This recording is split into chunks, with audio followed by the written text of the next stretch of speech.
Let's talk to Nicole Elliott. She is a private investor and technical analyst, according to my board. Very good morning to you, Nicole. Hello, Nick. Right, we have three thought-provoking slides, as always. Without further ado, let's kick off with the first one, soybeans. What on earth is this telling the crowd?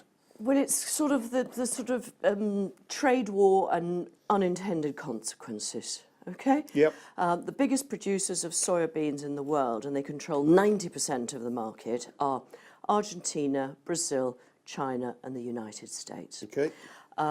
In the tit-for-tat Beijing, Washington spat, soybeans have come into the mix.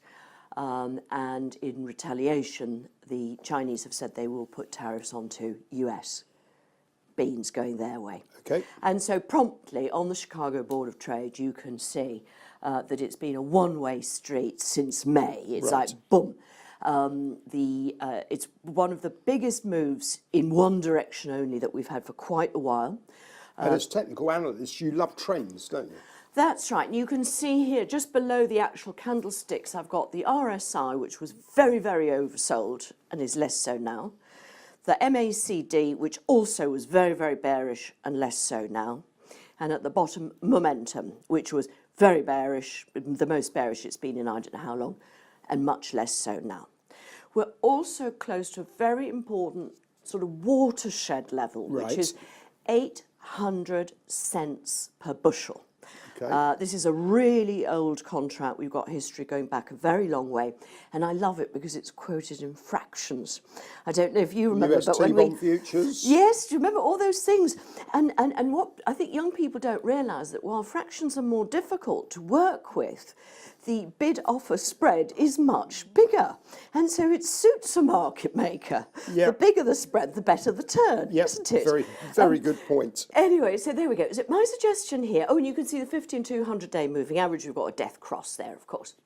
Now, Which is a medium-term bearish signal. exactly. Now, what I'm suggesting here, it all got a bit out of kilter, Yep. and we're going to hover for at least until the end of this month, Right. possibly for another two, somewhere between the 800 cents and the 1,000 cents. Okay? So it's quite a big range still, but hovering. Because, and the reason I'm going to say this is that between 1973 and 2007, the 800 cent level marked the top of the market. Okay. And we used to have a whole series of normal swings between 400 and 800, up and down, ping pong, lovely market to make money in. Okay. And then everything went doolally in 2008, where every investment bank worth its salt had to have an aggressive commodities team, and every punter worth anything also had to get involved, and everybody rolled up their sleeves, and the whole thing went pear-shaped in 2009.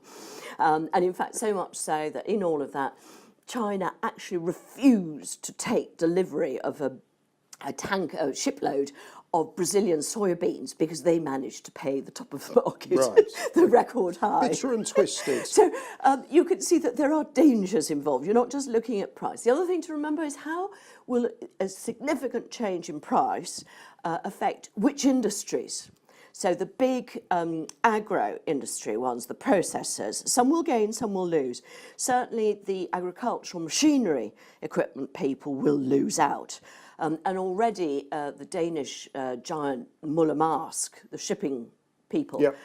had awful results this quarter. In fact, Right. the chairman described them as, the CEO described them as unacceptable. Yep, I remember So seeing that they're, headline. they're another lot to keep your eye Okay, on. so we're around a key level, we're hovering. Yep. What are soybeans used for predominantly? Animal feed. It's not to make soy sauce. It's not to make soy sauce. It's animal feed. It is the second most used vegetable oil actually in the world. So you do the soybean crush, yeah? Yep. You get the I meal remember for the the crush. animals and the oil for human consumption. And it's the second most used after palm oil. Brilliant. Okay, let's move on to aluminium. Now, this is subject to the trade wars, isn't it? And tariffs of 10%, I think we said off air. That's not a great looking chart to me. Well, this is the price of aluminium in Shanghai. So in theory, this should be the one that would be most impacted with 10% slapped onto it on delivery anywhere in the United States. And while we have come down since Mr. Trump's announcement, we are actually sitting one standard deviation below the mean regression of this very good uptrend that we'd seen since late 2015. Okay. So basically, the trend is not broken as such, but it's faltered. Sitting on it. And just like on the upside, the one standard deviation above the mean has capped. So we're still within normal-ish parameters. I'm not convinced that they're going to hold. I'm not that confident But if here. you didn't know that... But it's not the end of the world, is it? It hasn't fallen out of bed. But if you didn't know what contract that was, that chart looks very toppy, doesn't it? Well, I don't know about toppy. I'd say... Can you not see a big head and shoulders in I there? would try and buy it and maybe buy a few put options or something to hedge myself. Do it that way. But you'd be bearish if you buy puts, right? Yes, but I'd sort of say, well, maybe that the standard deviation will hold yet again. Yeah? I'm only selling the break. Okay, you're saying, good, exactly. We're in a sort of inflection point here. I think agree. we'll agree there. Yeah.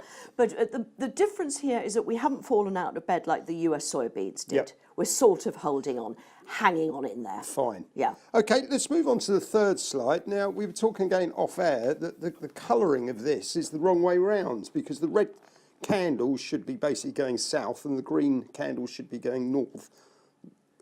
Is your charting package wrong? No, I've chosen them deliberately, Nick, in that I do quite a lot of writing for the South China Morning Post, where I focus a lot on all things Chinese, both mainland and offshore. Okay. And so this is the mainland yuan against the dollar.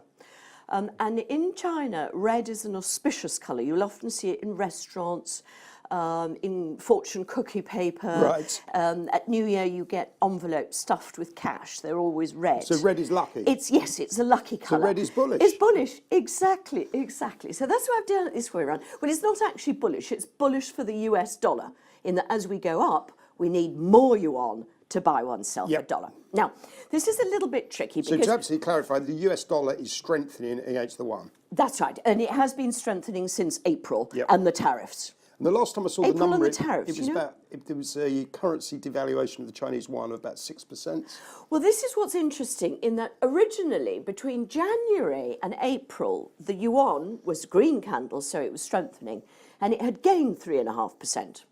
Since April, it's gone the other way round, and it's now 4% under January's starting level. Okay. So from trough to peak, it has depreciated by 7.5%. Okay, right. Aluminium tariff, 10. Okay.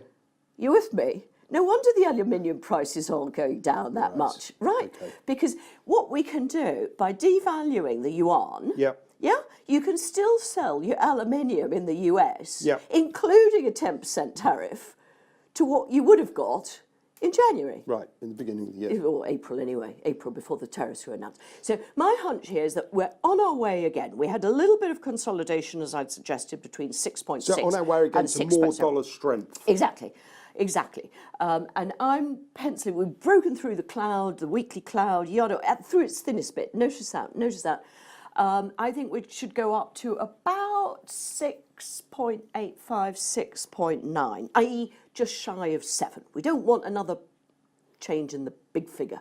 Right. Okay, that's going to get Mr. Trump cross. Well, I was going to say, stamp his little foot. Okay, so let's just keep it, within bounds of sort of normality. But this is why the aluminium price, I think, is not going to collapse in Shanghai. On that note, Nicole, as always, thought-provoking. Thank you very much indeed for your time.